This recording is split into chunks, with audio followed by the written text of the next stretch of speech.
సీమలలోన చక్రధరుని సేవయ సుఫలం దివ్య దేశ దర్శనమునని భవ్యధామమందుట సుభగం చోళనాడు సీమలలోన చక్రధరుని సేవయ సుఫలం దివ్య దేశ దర్శనముననే భవ్యధామమందుట శుభగం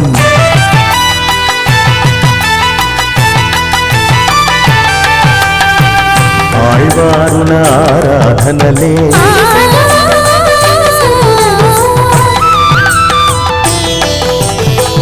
ఆళ్వారుల ఆరాధనలే ఆకృతి ధరించి వెలసే పరతత్వమునే సాహించే సురలోకమునే తలపించే చోళనాడు సీమలలోన చక్రధరుని సేవయ సుఫలం దివ్య దేశ దర్శనముననే భవ్యధామమందుట శుభగం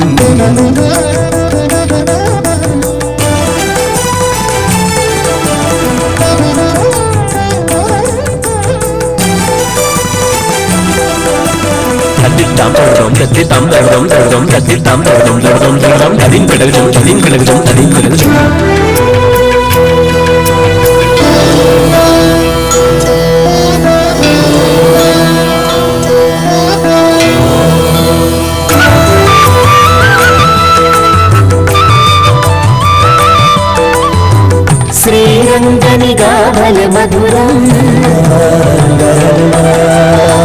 శ్రీభూతి గానన శుభదం శ్రీరంగనిగా బల మధురం శ్రీవిభూతి గానన శుభదం అప్రాకృతాక్షర రూపం అనంతుని లీలా విభవం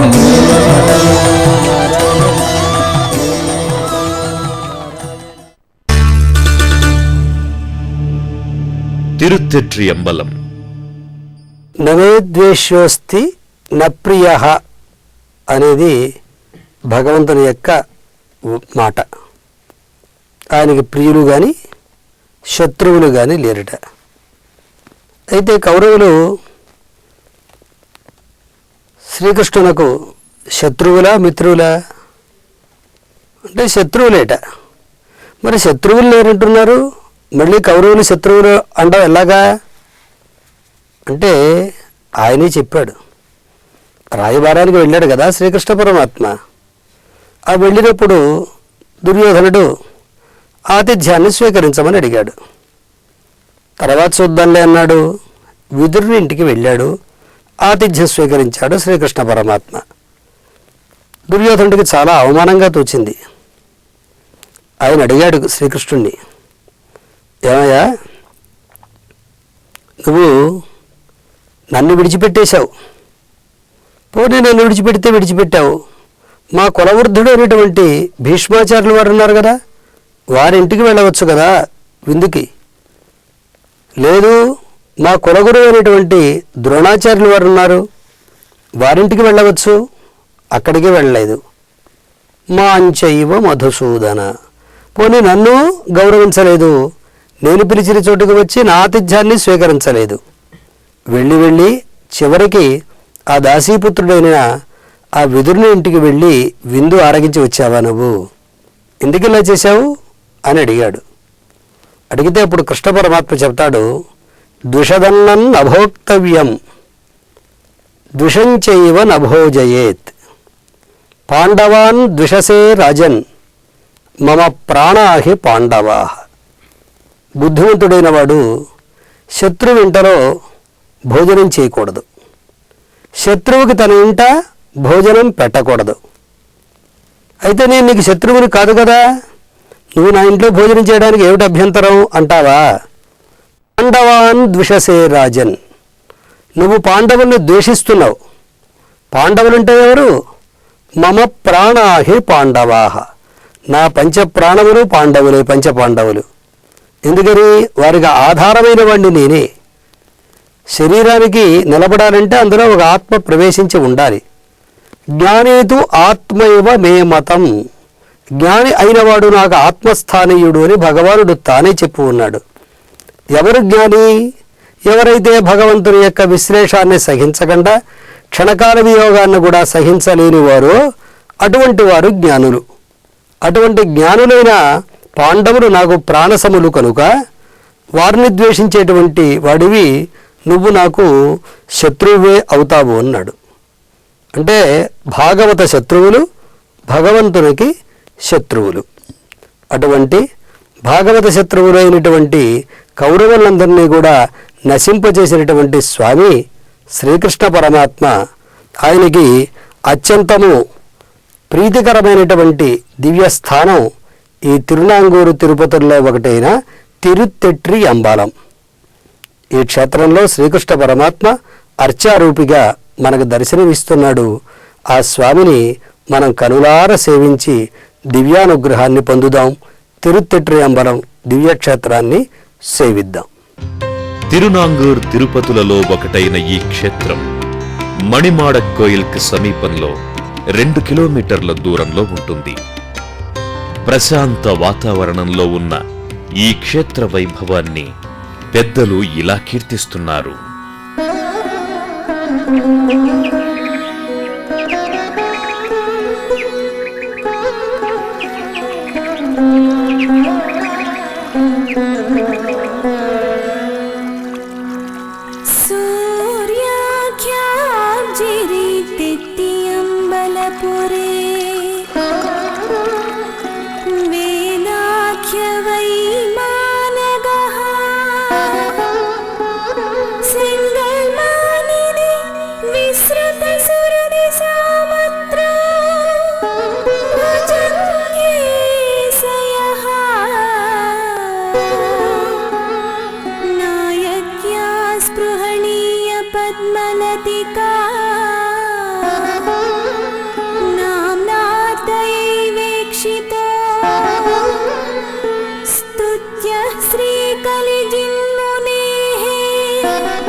ఈ క్షేత్రంలో శ్రీమన్నారాయణుడు సెంగన్మాల్ అనే పేరుతో పిలువబడతాడు.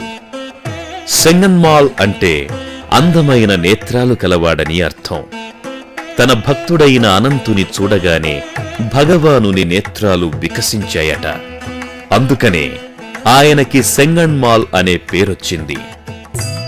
స్వామి సూర్యపుష్కరిణీ తీరంలో తూర్పు ముఖంగా ఆదిశేషులపై చతుర్భుజుడుగా వేద విమానంలో శయనించి ఉంటాడు. అమ్మవారి పేరు సెంగమలవల్లి. ఏకాదశ రుద్రులకు ప్రత్యక్షం. పూర్వం హిరణ్యుడనే రాక్షసుడు కాలకేయపురాన్ని పాలిస్తుండేవాడు. వాడు బ్రహ్మదేవుణ్ణి ప్రార్థించి వరాలు పొందాడు. ఆ బలగర్వం చేత దేవతలని, ఋషులని, సాధువులని బాధించేవాడు. వాడి బాధలు పడలేక దేవతలు శ్రీహరిని శరణు వేడారు. శ్రీహరి ప్రసన్నుడై హిరణ్యాసురుని చంపుతానని మాట ఇచ్చాడు. వెంటనే వైకుంఠాన్ని వదలి కాలకేయపురం వెళ్లి హిరణ్యాసురుని సంహరిస్తాడు. ఇలా శ్రీహరి వైకుంఠాన్ని విడిచి వెళ్లడంతో ఆయన వియోగాన్ని లక్ష్మీదేవి, ఆదిశేషుడు సహించలేకపోయారు. ఇంతవరకు స్వామి తమను విడిచిపెట్టి ఎక్కడకు వెళ్లలేదు. ఆనాడు చెప్పకుండా తమని వదిలి వెళ్లాడు. ఈ వియోగం భరించడం చాలా కష్టంగా ఉన్నది. ఇక మీదట ఎప్పుడుగాని స్వామి తమను వదిలి వెళ్లకుండా వరం పొందాలి అని తలచి వారిద్దరూ భూలోకానికి వచ్చి ఈ క్షేత్రంలో సూర్యపుష్కరిణీ తీరంలో తపస్సు ప్రారంభించారు. ఆదిశేషుడు ప్రతినిత్యం ఇక్కడ ఉండే పుష్కరిణిలో స్నానం చేసి తపస్సు చేసేవాడు. ఇలా ఉండగా శ్రీహరి రాక్షస సంహారం కోసం ఆదిశేషుని, శ్రీదేవిని విడచి వచ్చాడే కాని వారి వియోగం ఆయనకు కూడా సహించరానిదే అయ్యింది. అలా వీరి వియోగాన్ని సహించలేక ఈ క్షేత్రానికి వచ్చి వారికి దర్శనమిస్తాడు. అంతేకాదు, ఈ క్షేత్రం మీదుండే వ్యామోహంతో ఇక్కడే అర్చారూపాన్ని స్వీకరించి ఆదిశేషునిపై చతుర్భుజుడుగా పవళించాడు. శ్రీభూదేవులు శ్రీహరి పాదాల చెంత చేరారు. ఈ పెరుమాళ్లను తిరుమంగయ్యాళ్వార్లు 10 పాటలలో కీర్తిస్తారు. மாத்தரசர் மணிமுடையும் திரளும் தேசம் மற்றவரதம் காதலிமார் குழையும் தந்தகால் தலையமுழன் கடல வந்து தோன்னி கதனாகங்காத்தளித்த கண்ணன் கண்டீர் நூற்றிதழ்கொள் அரவிந்தன் நுழந்த பள்ளத்தி இளங்கமகின் முதுபாடை புகுவாய் நண்டின் தேர்த்தலையில் வெண்முத்தம் சிந்தினாங்கூர் திருத்தெத்தி அம்பரத்தன் செங்கன்மாரே. తిరుమణిక్కూడం. తిరునాంగూరు తిరుపతిలో ఈ తిరుమణిక్కూడం అనేటువంటి క్షేత్రం ఒక క్షేత్రం. ఇక్కడ స్వామి నిత్యనివాసం చేస్తూ పరమశివునకు వరప్రసాదిగా అయినటువంటి క్షేత్రం ఈ తిరుమణిక్కూడం. పక్షపాత బుద్ధి చాలా ప్రమాదకరమైనది. దాని నుంచి ఎన్నో కష్టాలు నష్టాలు ఇహలోకంలో రావడమే కాకుండా పరలోకానికి కూడా మనం చెడిన వాళ్ళం అవుతాం. ఈ పక్షపాత బుద్ధి ఒక దోషమైతే అంతకంటే పెద్ద దోషం పెద్దల మాటని తిరస్కరించడం. శకుంతల అత్తవారింటికి వెడుతోంది. ఆమెను అత్తవారింటికి పంపిస్తూ కాళిదాసు దుష్యంత మహారాజుకి కొన్ని సూచనలు పంపించాడు. పంపిస్తూ ఏమని చెప్పాడు? నీ భార్యలు అందరితోటి సమానంగా ఈమెను కూడా నువ్వు చూడవలసినది. అంతకంటే ఎక్కువగా చూస్తానంటావా? అది ఆమె యొక్క భాగ్యం. కానీ నీ భార్యలందరినీ విడిచిపెట్టి ఈమెనే చూడమని అనడం మాకు ధర్మం కాదు. దారేషు దృష్టా త్వయా, నీ భార్యలందరితో సమానంగా మా అమ్మాయిని కూడా చూడు అని సందేశం పంపించాడు. అంటే బహుభార్యాత్వం ఉన్న రోజుల్లో అందరినీ కూడా భార్యలందరినీ కూడా సమానంగా చూడవలసినటువంటి ధర్మం ఆ భర్త మీద ఉండేది. అలా కాకుండా ఒక కంట వెన్న ఒక కంట సున్నం అన్నట్టుగా వేరువేరుగా కనుక చూస్తే ఆ పక్షపాత ధోరణి వల్ల అనేక కష్టాలని పొందవలసి వస్తుంది. ఎవరైనా నువ్వు ఇలా చేస్తున్నావు, ఈ పని తప్పు అని పెద్దలు మనకు ఉపదేశించి ఆజ్ఞాపిస్తే శాసిస్తే వారి మాటను అంగీకరించి ఆ తప్పును సరిదిద్దుకోవాలి. మన ప్రవర్తనని సక్రమంగా చూచుకోవాలి. అలా కాకుండా పెద్దల మాటను కూడా విడిచిపెట్టేస్తే ఏమవుతుంది? ఏ విధమైనటువంటి కష్టములు కలగాలో అటువంటి కష్టాలు కలుగుతాయి. మనకి అనారోగ్యం కలిగిందంటే కారణం దానికి సంబంధించినటువంటి ఏదో ఒక పాపం క్రితం జన్మలోనో ఇంతకు ముందుగానో మనం చేసి ఉంటాం. పూర్వజన్మకృతం పాపం వ్యాధి రూపేణ పీడ్యతే. మన పూర్వజన్మలో చేసినటువంటి పాపములే రోగములుగా మనకి సంప్రాప్తించి మన్ని బాధిస్తూ ఉంటాయి. ఇలాంటి బాధలు ఎంతటి గొప్పవాడికైనా తప్పవు. సాక్షాత్ పరమశివుడే మనని మెచ్చుకొని తన శిరస్సును ధరించినా మనకి కష్టాలు తప్పవు. కనుక మనం ఈ తిరుమణిక్కూడం అనేటువంటి ఈ క్షేత్రంలో ఉండే స్వామిని సేవించి దర్శించి ఆయన యొక్క దివ్యానుగ్రహంతో మన కష్టాలన్నింటినీ కూడా పోగొట్టుకుందాం. ఆ స్వామిని సేవిద్దాం. ఈ క్షేత్రం తిరునాంగూర్ నుండి 1 కిలోమీటర్ దూరంలో ఉన్నది. చంద్రుడు ఈ క్షేత్రంలో తపస్సు చేశాడు. ఇక్కడుండే పుష్కరిణిలో స్నానం చేసి తన శాపాన్ని పోగొట్టుకున్నాడు. ఆనాటి నుండి దీనికి చంద్ర పుష్కరిణి అనే పేరొచ్చింది. ఈ సరోవర తీరాన గరుత్మంతుడు కూడా తపస్సు చేశాడు. భగవానుడు సకలలోక రక్షణార్థం గరుత్మంతుని కోరికపై ఈ క్షేత్రంలో మణికోడ నాయకునిగా కొలువు తీరాడు. ఈ క్షేత్రాన్ని పెద్దలు ఇలా ప్రశంసిస్తున్నారు.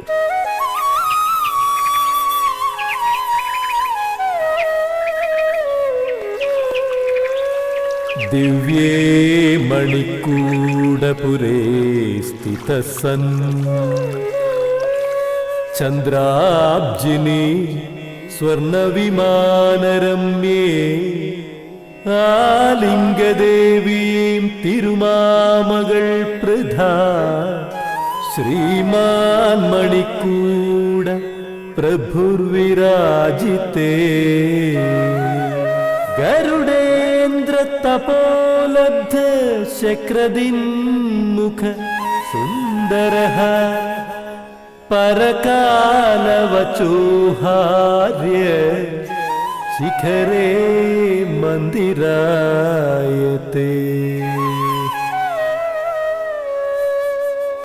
ఈ క్షేత్ర స్వామి మణికూడ నాయకుడు. మూలమూర్తికి వరదరాజన్ అని పేరు. అమ్మవారి పేరు మహాలక్ష్మి. స్వామి స్వర్ణ విమానంలో తూర్పుముఖంగా నిలుచుని భక్తులను అనుగ్రహిస్తున్నాడు. ఈ క్షేత్రానికే రత్నకూటం అనేది మరో పేరు. ఈ క్షేత్ర మహత్యాన్ని పద్మపురాణం ఇలా చెబుతోంది. పూర్వం బ్రహ్మమానస పుత్రుడైన దక్ష ప్రజాపతికి 27 మంది కుమార్తెలుండేవారు. వారందరినీ చంద్రుడికి ఇచ్చి వివాహం చేశాడు దక్షుడు. ఈ 27 మంది చాలా అందమైన వారే. కాని వారిలో రోహిణి అనే ఆమె అందం చంద్రుణ్ణి బాగా ఆకర్షించింది. అందుచేత చంద్రుడు ఆమె యందు చాలా ప్రేమగా ఉండేవాడు.